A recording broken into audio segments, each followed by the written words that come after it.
Thank you very much, Mr. Hawkins. Let's go now to questions. Let me start with you, Ms. Lofton. Without tax-exempt bonds, many local governments wouldn't be able to borrow money at any reasonable interest rate.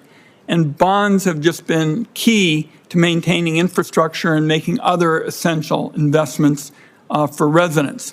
And I think when you look at successes like Build America bonds, it got money off the sidelines. There's no question that's what happened in 2009 when we really kind of stunned and awed people with $180 billion worth of investment in Build America bonds. So my first question to you is, let's put it in a kind of broader sort of context. How can tax-exempt bonds best leverage federal grants, funding from the American Rescue Plan, or other resources in order to better invest, make smarter investments in communities?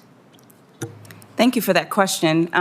One of the things that I believe our city prides itself on is how well we leverage our limited local resources with the federal assistance that we receive. So taking bonds, tax tools like this, and coupling that with our local resources has helped us bring projects to our locality that we would not have been able to do otherwise.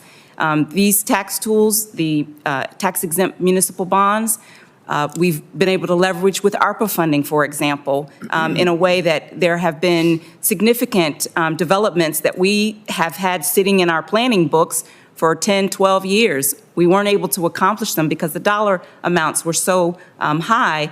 But with ARPA funding, with all of the tax incentive tools that we've got, and the ability for us to issue tax-exempt bonds together, we've been able to significantly make huge investments in our downtown corridor, but also in some of our distressed neighborhoods. Large projects as simple as a recreation facility that serves our low-income populations. Those wouldn't be able to be built without these resources because our resources were too limited. But in partnership with state and federal funding, we've been able to get those types of buildings and build streets and roads that lead to them so that our citizens can even access those amenities. So I do believe that leverage is an important power in the ability to use these bonds and these tools effectively. Well, heaven forbid, Ms. Lofton, you're probably being too logical for much of the federal government, but I think the point of leverage is so key because, not all dollars are created equal in one sense. If you can leverage this in terms of investments, particularly in low-income communities, it is a huge bonanza in terms of actually delivering for people. Let me go to you, Ms. Nelmark, with respect to, again, this tough choices kind of area. Now, evidence that we've seen indicates that the New Markets tax credit targets communities that have significant underinvestment. Do you agree with that? Absolutely. That is the majority of New Markets goes to far more distressed areas than is required by the law.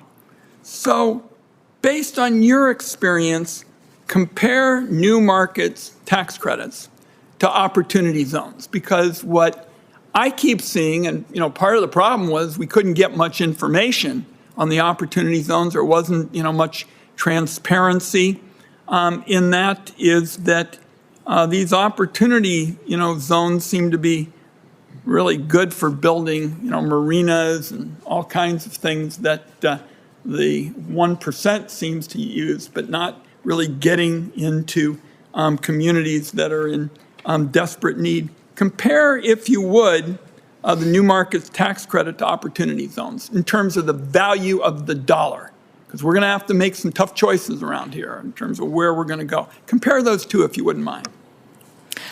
From my experience, the New Markets tax credits have been used far more than the opportunity zones in our area. And we explored some possible transactions with a local company who had invested in opportunity zones. They went a different route in terms of a long-term redevelopment project. My knowledge of opportunity zones is limited as we have not participated directly in those. So you were, in effect, almost invited to make the choice. And you said, for the best possible dollar, particularly for investing in low-income communities, New Market tax credits was the best buy? It's more accurate to say that New Markets has been an extremely effective tool, and we play a major role in those. With opportunity zones, we have not, CDEs aren't actually needed in opportunity zones. Fair. And so we don't steer those in any way. Fair enough. Senator Crapo. Thank you.